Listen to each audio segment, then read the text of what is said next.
Dictatorships don't always die when the dictator leaves office. The wave of revolutions that toppled autocracies in Tunisia, Egypt, Libya, and Yemen last year were a cause for hope. But the people of these countries should be aware that long after the revolutions, powerful networks of regime loyalists often remain behind that can strangle the young democracies. The Maldives learned this through the hard way. In 2008, we shook off our autocratic strongman, Maumoon Abdul Gayoom, who had ruled our islands for 30 years in the first free and fair elections in the country's history. Maldivians quickly began to enjoy the fruits of democracy. For the first time, Maldivians were free to speak their minds publicly, vote for a political party of their choosing, and read a newspaper that wasn't censored by the state.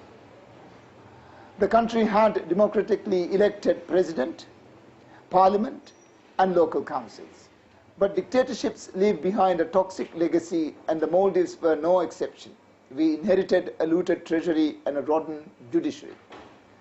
The judiciary had been handpicked by former President Gayoom and remained loyal to his wishes, but hid behind the separation of powers granted by a democratic constitution.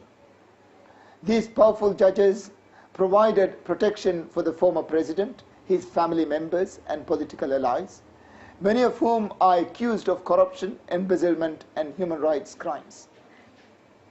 The judiciary ensured that nobody from the former regime could be prosecuted, and in doing so paved the way for their return. Moreover, as the new government busied itself with nation building, the freedoms enshrined in the new constitution were abused by a force in Maldivian politics, Islamic extremism.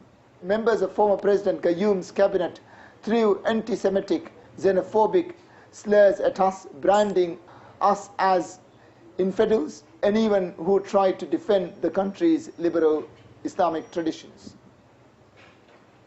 On 7th February, supporters of the former president and mutinying police allied with Islamic extremists forced me from office under duress in a coup. My vice president, who are believed to be part of the conspiracy, has since assumed office and appointed Gayoom's hardline allies to his new cabinet and security forces. The democracy movement in the Maldives always maintained that you can kill an individual, but not this ideology. We will not relent in our goal to have new elections and restore democracy in the Maldives. Today my message is broader than just our fight.